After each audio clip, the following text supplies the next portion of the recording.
माण्हू संभलाई पई वञे उन वारे सां तव्हां बि हिते पहुता आहियो उनजी शहीद जी फज़ा ते गुलनि जी चादर चाढ़ी आहे ऐं दुआऊं घुरियूं आहिनि उन वारे सां तव्हांजो छा मौक़िफ़ आहे, तव्हां छा चवंदा? शहीद इनकलाब जा पेर थींदा, शहीद तारीख़ में इनकलाब खे अॻिते वठी हलंदा ऐं शहीद शफ़ी करनाणी आउं त एतिरे ताईं चवण में कोन थो किॿायां त जाम निज़ामुद्दीन जी सखावत ऐं दूल्हा दरिया ख़ान जी बहादुरी जो अक्स हो ऐं हुन नंढपिण खां वठी साईं जीएम साईं जे फ़िक्र खे मरण घड़ी ताईं हू जेको आहे उन फ़िक्र ते कारबंद रहियो। सॼी ज़िंदगी साईं जीएम सैयद जो एतिरो एतमाद वारो साथी हो जो जॾहिं बि क़ौमी तहरीक या जीएसएन में इख़्तिलाफ़ पैदा थींदो त साईं जीएम सैयद उनखे घुरायो क़यादत उन जे हवाले करे ऐं साईं जीएम सैयद इंतिहाई हिनखे तमामु वेझो 2 दफ़ा ई पंहिंजी नौकिरी हिकिड़ो चकर बलोचिस्तान मां ॿियो दफ़ो स्टील मिल जो इंजीनियर 2 चकर नौकिरी पंहिंजी छॾे आयो।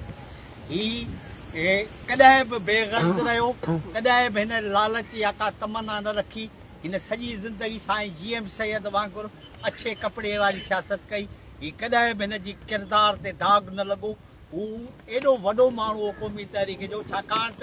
जॾहिं बि तंज़ीमुनि जे अंदरि को तोड़ फोड़ थींदी ऐं तंज़ीमुनि जा जेके वॾा लीडर हुआ उहे फेल थी वेंदा तॾहिं शहीद शफ़ी करनाणी जे खे क़यादत हवाले कंदा उहो जेका विखिरियल जेका तंज़ीम खे उनखे ठाहे उहो हलाईंदो। हू इंतिहाई बा किरदारु, हू इंतिहाई साईं जीएम सैयद जो साले साथी हो। हुनजो जेको किरदारु हुयो मुखालिफ़ बि उनजे मञनि था, हू ॾोहारी कल्चर जे क्राइम जे मुकमिल ख़िलाफ़। जॾहिं सिंधु यूनिवर्सिटी में जेको आहे सो जॾहिं जसाब जो मर्कज़ी सदर हो तॾहिं हुन जेको आहे सो जेके उते ॾोहारी जेके तालीमी इदारनि में अची रहिया उन्हनि सभिनी जे जेको आहे सो उन्हनि सां मज़ाहिमत कई ऐं हुनखे ॾोहारियुनि खे हिन इदारनि मां तड़े कढियो। हू सैयद जो सुलछणो बातमाद साथी हो।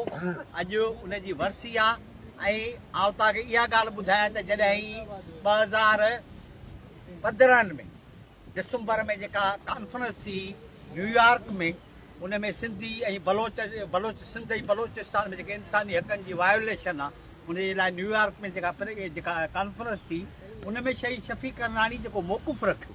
उहो मौक़िफ़ इंतिहाई सिंध जी हालतुनि पटाईंदड़ ऐं हुन इंतिहाई क्लियर ऐं खुलियो ॻाल्हायो ऐं उन में इहा शइ वज़ाहत कई त जॾहिं मां हितां वेंदुसि त या त मूंखे गिरफ़्तार कयो वेंदो या मूंखे जेको आहे सो मारियो वेंदो। ऐं पोइ अॻिते हली जेको आहे सो उतां मोटी आयो ऐं उतां पोइ जेको आहे सो हिनखे 6 अप्रैल ते ॾिसो न ही 6 अप्रैल ते जेको ॾींहुं सिलेक्ट कयो वियो, छाकाणि त बशीर ख़ान कुरैशी बि क़ौमी तहरीक जो वॾो नालो हो ऐं शहीद खे 6 तारीख़ ते इन जे करे शहीद कयो तारीख़ सिलेक्ट करे त जीअं माण्हू जेके आहिनि क़ौमी तहरीक जा जेके कारकुन उहे डिवाइड थी वञनि। जेके माण्हू शहीद शफ़ी करनाणी ते अचनि छाकाणि क़ौमी तहरीक सां जेके लाॻापियल माण्हू आहिनि सभु मोलाई आहिनि ऐं उहे जेकॾहिं शफ़ी करनाणी ते अचनि त बशीर ख़ान ते कीअं वञनि या जे बशीर ख़ान ते अचनि त शफ़ी साहिब ते कीअं अचनि। त इहो डिवाइड करे क़ौमी तहरीक जे कारकुननि खे जेके शहीद शफ़ी करनाणी ऐं बशीर ख़ान कुरैशी जेके आहिनि उहो 6 तारीख़ शहीद शफ़ी करनाणी जी शहादत आहे, 7 तारीख़ शहीद बशीर ख़ान जी शहादत आहे। त इन्हनि ॿिन्ही जेको आहे सो खे जेको आहे सो शहीद कयो वियो। अॼु हुनजी वरसी आहे, 10वीं वरसी आहे ऐं हू क़दावर शख़्सियत हो। आउं सम्झां थो त सिंध जे अंदरि क़ौमी तहरीक जा 3 वॾा लीडर आहे, शहीद शफ़ी करनाणी, बशीर ख़ान कुरैशी, अब्दुल वाहिद आरिफ़। इहे 3 वॾा लीडर जिन ते क़ौम उत्साह वेसा कंदी ऐं उहे अॼु दुनिया में मौजूदु न आहिनि। पर उन्हनि जी जेका छॾियल ॻाल्हि आहे, जेका उन्हनि जी वाट आहे, जेको उन्हनि जो मिशन आहे, उनखे असीं खणी हलूं पिया। जीएसएन तहरीक हर हवाले सां शहीद जे मिशन खे पाए तकमील ते पहुचाइण लाइ जदोजहद करे पई। 25 अप्रैल ते साईं जीएम